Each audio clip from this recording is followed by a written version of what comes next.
Jadi sebenarnya ada nilai sentimental nih dengan mobil ini. Sewaktu saya masih berbasis di Amerika, sekitar tahun 2007-2008 saya sempat memiliki Lotus Elise juga. Ya. Waktu itu model base tanpa supercharge. Jadi alasan saya memilih mobil ini pertama adalah itu. Kedua memang selera dan tipe mobil saya dari dulu memang kita cari lightness. Ya. Saya rasa mobil ini sangat spesial karena bobot 900 kilo itu hampir tidak akan dapat kita jumpai di mobil-mobil modern saat ini dan mungkin mobil-mobil yang akan datang di zaman berikutnya, karena tendensi sekarang justru adalah bobot mobil semakin naik. Alasan terakhir adalah memang kita mencari mobil yang bisa memberikan kita rawness ya. Sekarang mobil semakin menjadi refine. Kita menyetir BMW M4 yang terbaru pun berasa seperti kita menaiki suatu Lexus. It's getting too comfortable, everything is too refined. Jadi makanya saya mencari sesuatu yang masih raw, ya. We can feel everything on the road. I think itulah alasan terbesar kenapa saya memilih mobil ini.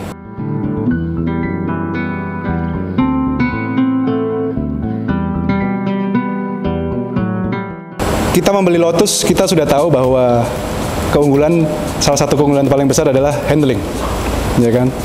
Mobil ini diciptakan oleh Lotus yang memang terkenal sebagai chassis maker yang sangat baik di dunia. Bahkan mobil pertama Tesla Roadster pun dia bikin chassis dengan si Lotus. Jadi waktu membeli memang kriteria pertama adalah handling, ya. Kita bisa lihat fokus dia di handling. Salah satu tadi, lightness is everything. Dia nggak taruh nonsense macam-macam, pokoknya semuanya as light as possible. Chassis dia fully aluminium bonded, tidak ada fastener by screws atau apa, semuanya is bonded by epoxy glue. Kedua, saking fokusnya, dia bahkan tidak ada power steering. Kenapa tidak ada power steering? Karena power steering atau EPS, electronic power steering pun menjadikan steering itu tidak original lagi, tidak apa adanya kan, karena ada assist ya. Nah, maka dari itu dia eliminasi power steering. Oke, dari situ kita bisa lihat nih, ini mobil memang 100% larinya adalah untuk handling. Di sisi lain, kalau kita ngomongin apa sih mungkin kekurangannya, kalau saya boleh bilang ya creature comfortnya hampir tidak ada. Ya, dari kita mulai masuk ke dalam mobil sudah memerlukan suatu keterampilan tersendiri, sampai AC yang kalau mobilnya tidak jalan dia cukup panas dan sebagainya. Jadi memang creature comfort sangat tidak diperhatikan ya. Ini bukan Honda, ini bukan BMW, it's Lotus, and dia punya karakter sendiri, baik dan buruk.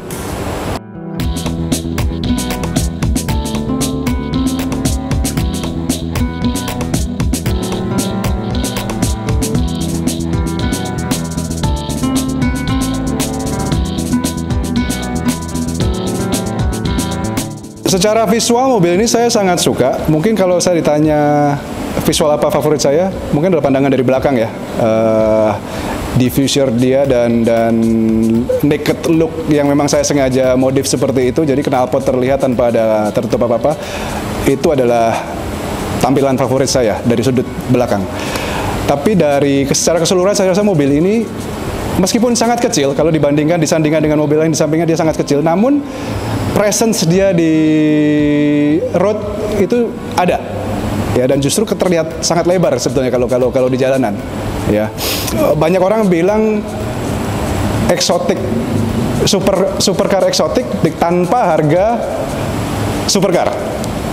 Jadi secara desain memang saya sangat suka dari dulu.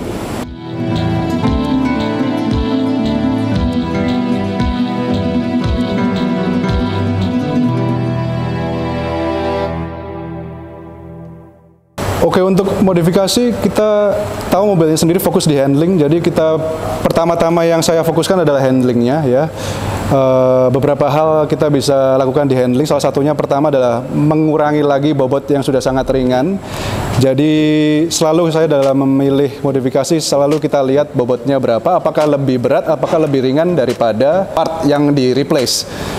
Contohnya saja untuk wheels ya, velg baru saja kita ganti dengan Race TE37, terutama dengan bantuan dari DriveTech Auto Garage yang berhasil mengimport velg TE37 dengan ukuran depan dan belakang yang berbeda ya, karena memang asli dari Lotus adalah 16 inci di depan dan 17 inci di belakang.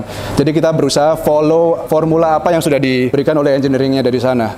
Dan DriveTech kebetulan dapat membantu saya untuk mendatangkan itu dengan sempurna, tidak ada kendala ya. Jadi kita pasang 16-17 di belakang dengan pilihan ban 205 dan 245 di belakang, selalu memperhatikan ratio dari ban tersebut sesuai dengan apa yang datang dari standarnya.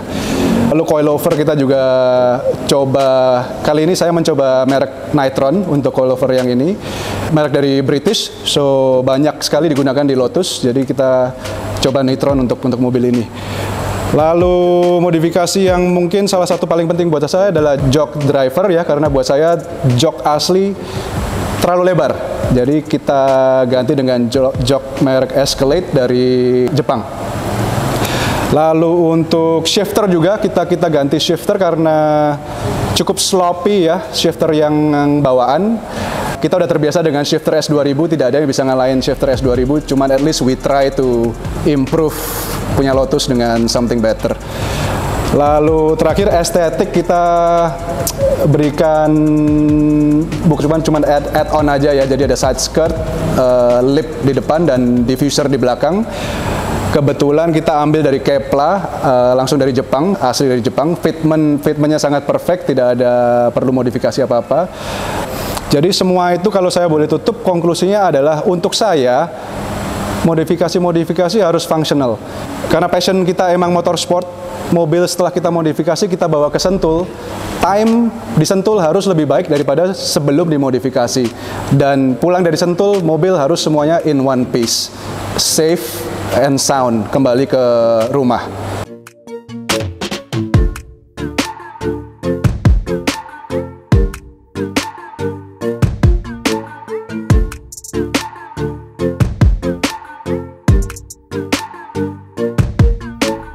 Oke, kalau kita lihat di bawah sini, mungkin bisa dilihat yang spesial di Lotus ya, adalah how they make the chassis. Jadi kalau lihat di sini, dia fastenernya tidak ada dengan baut, semuanya mayoritas adalah dengan epoxy glue ya. Bisa dilihat sini merah-merah ini adalah epoxy glue-nya. Seluruh chassis adalah 100% aluminium ya. Mesin adalah mesin Toyota 2ZZ GE ya, 1,8 liter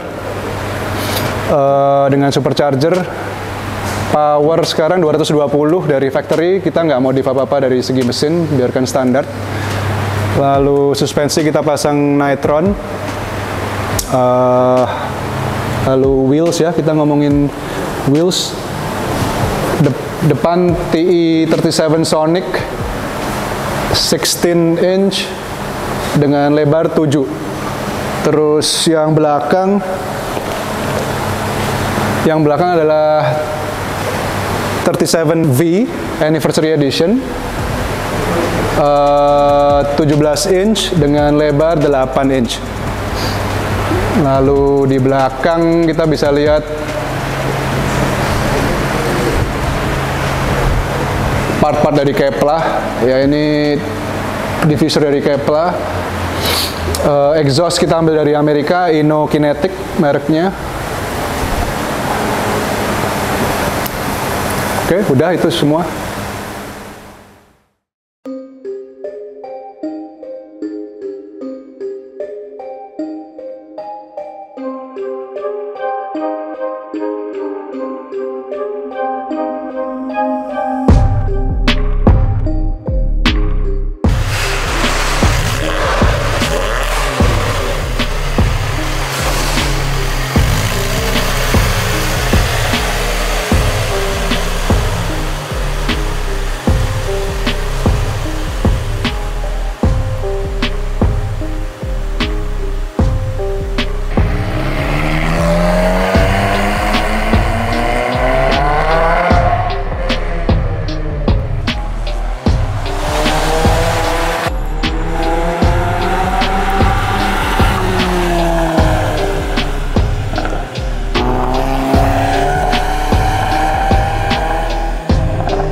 Jadi saya sangat puas sekali dengan mobil ini, sesuai dengan harapan saya. Kita udah tes juga ke Canyon Road ya. Handling is superb, is excellent.